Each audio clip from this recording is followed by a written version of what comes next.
Bon, direction avec notre ami Félix Mathieu, le Gers et les agriculteurs, Félix. Oui. Bien, ils m'ont dit. On va à Auch ce soir. Le chef-lieu du Gers avait été jusqu'ici relativement épargné par la colère agricole. Mais hier soir, les tracteurs se sont fait entendre sur plusieurs points de la ville. Des bennes déversées devant la préfecture, les services des impôts, la direction départementale des territoires, mais aussi devant la permanence du député Renaissance Jean-René Cazeneuve ou même devant les locaux du PS et de LR. Bonsoir Dorian Massaglia. Bonsoir. Merci d'être avec nous dans Les Vraies Voix sur Sud Radio. Vous êtes responsable des jeunes agriculteurs dans le Gers. C'était un coup de pression, ça, avant le salon de l'agriculture qui commence samedi ? C'était un dernier coup de pression, comme il y en aura un ce soir sur Condon, sur la sous-préfecture. C'est pour rappeler qu'on est encore là. Il y a eu des annonces supplémentaires du gouvernement hier, vous avez vu ça, sur les normes concernant les produits phytosanitaires ou sur les visas pour les saisonniers. Est-ce que pour vous ça va dans le bon sens ou pas du tout? Vous attendriez quoi aujourd'hui? Pas du tout, nous ça fait maintenant 2 mois, on est carrément dégoûtés, je pense, de l'État. On a des problèmes de trésorerie, on ne sait pas si on va arriver l'an prochain avec nos exploitations.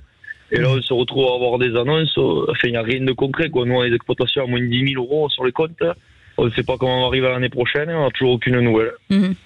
Françoise Degois. Denis, c'est vrai que vous n'avez pas la trésorerie. Moi, j'entends beaucoup ça de toutes les remontées de terrain, que vous n'avez même pas la trésorerie suffisante pour acheter finalement les semis.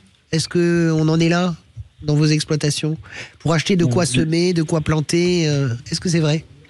Dans l'Occitanie et bien particulièrement le Gers, c'est bien vrai. Moi, l'année dernière, j'ai fait une année à moins de 10 000 euros. Je me suis sorti 156 euros de salaire. J'ai le bilan comptable depuis hier chez moi. Donc c'est une catastrophe. Est-ce que vous pensez vraiment que ça sert à quelque chose, le grand débat blabla? Enfin moi je suis très critique par rapport à ça, d'Emmanuel Macron au salon de l'agriculture. Est-ce que ça fait partie des choses que vous trouvez utiles ou pas? Utile, je pense que ça reste toujours utile quand même. Enfin, à un moment donné, ça fait depuis novembre qu'on est dehors, là ça fait 1 mois qu'on intensifie les mouvements, ça bouge partout en France.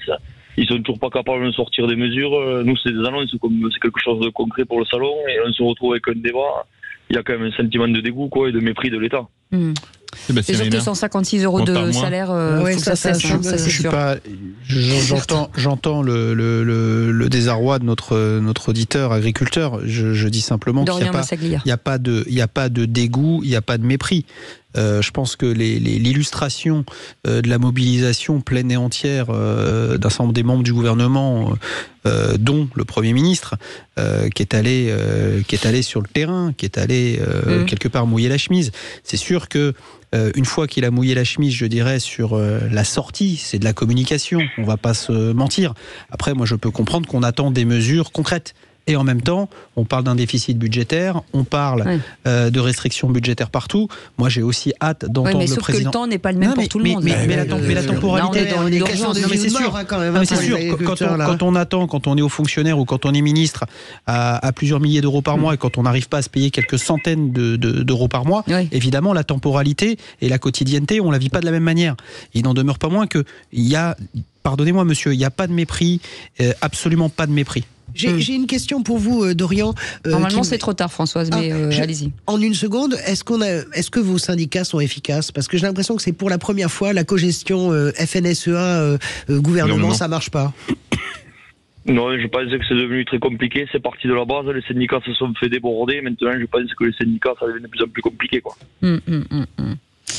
Merci beaucoup, Dorian Massaglia, secrétaire général des jeunes agriculteurs du Gers. Vous savez que vous avez la parole chez nous quand vous voulez.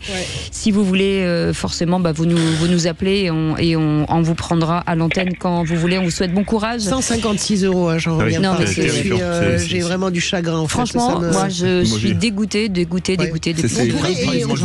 On pourrait ouvrir des cagnottes.